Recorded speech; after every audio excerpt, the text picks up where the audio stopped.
पश्चिम बंगाल की टीएमसी सरकार अक्सर ही बीजेपी शासित राज्यों में बंगालियों के साथ दुर्व्यवहार और अत्याचार के आरोप लगाती है और अब पार्टी के इन आरोपों पर मुहर लगती हुई नजर आ रही है। प्रवासी कल्याण बोर्ड में इसका खुलासा हुआ है। वहीं इस खुलासे के बाद टीएमसी और बीजेपी के बीच टकराव बढ़ गया है। ये डेटा सामने आने के बाद टीएमसी सांसद समीरुल इस्लाम ने बीजेपी के खिलाफ मोर्चा खोल दिया।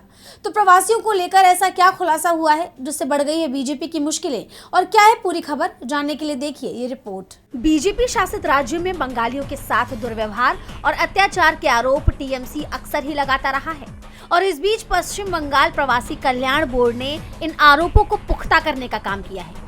बोर्ड को बंगाली बोलने वाले प्रवासियों के खिलाफ उत्पीड़न की 1143 शिकायतें मिली हैं, जो महज पिछले 10 महीने में आई हैं। बोर्ड के चेयरमैन समीरुल इस्लाम ने इसकी जानकारी दी। बड़ी बात तो ये है कि ये जानकारी उस वक्त आई जब बीजेपी उसकी पार्टी शासित राज्यों में बंगाली बोलने वाले प्रवासियों के साथ दुर्व्यवहार के आरोपों से घिरी हुई है। बोर्ड के चेयरमैन और टीएमसी सांसद समीरुल ने कहा, जहां बंगाल के बाहर से लगभग 1.3 करोड़ प्रवासी मजदूर राज्य में सुरक्षित हैं, वहीं देश भर में अनौपचारिक क्षेत्रों में काम करने वाले लगभग 30 लाख बंगाली प्रवासियों को कई बीजेपी शासित राज्यों में उत्पीड़न का सामना करना पड़ा है। चेयरमैन समीरुल इस्लाम ने इसे संघीय ढांचे पर हमला बताया है। उनका कहना है कि लगभग 30 लाख बंगाली प्रवासियों को निशाना बनाया जा रहा है। अपने बयान में उन्होंने बीजेपी शासित राज्यों में प्रवासियों के साथ हुए अत्याचार की घटनाओं का जिक्र करते हुए बीजेपी पर जमकर निशाना साधा। उन्होंने कहा, ओडिशा सहित एक और बीजेपी शासित राज्य में 2 अन्य प्रवासियों की पीट कर जान ले ली गई, जबकि तीसरे का कान काट दिया गया। प्रवासन एक लगातार चलने वाली प्रक्रिया है। लोग देश में कहीं भी नौकरी के लिए जाने के लिए स्वतंत्र हैं। इसमें से ज्यादातर मजदूर असंगठित क्षेत्र से हैं। ऐसे हमले हमारे संघीय ढांचे पर हमला है और इन्हें बर्दाश्त नहीं किया जा सकता।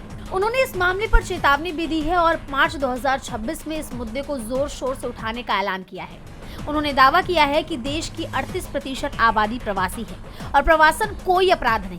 समीरुल का कहना है कि बोर्ड ने 1143 प्रवासियों की मदद की है, उन्हें कानूनी सहायता प्रदान की है या उन्हें पश्चिम बंगाल वापस बुला लिया है, जिसमें उड़ीसा से 546, हरियाणा से 236, राजस्थान से 110 और महाराष्ट्र से 62 लोग शामिल हैं। वहीं बोर्ड के इस खुलासे के बाद बीजेपी टीएमसी के निशाने पर आ गई है। हालांकि बीजेपी की तरफ से इस मामले पर अभी तक कोई टिप्पणी या प्रतिक्रिया नहीं आई, लेकिन टीएमसी सांसद ने साफ कर दिया कि वो मार्च में इस मुद्दे को जोर शोर से उठाने वाले हैं और इसका सीधा खामियाजा बीजेपी को आगामी विधानसभा चुनाव में भुगतना पड़ सकता है, क्योंकि पश्चिम बंगाल में विधानसभा चुनाव मार्च या अप्रैल के महीने में होने हैं। ऐसे में ये माना जा रहा है कि अगर उस दौरान ये मुद्दा तूल पकड़ता है तो बीजेपी को भारी नुकसान झेलना पड़ सकता है। डीबी लाइव की रिपोर्ट।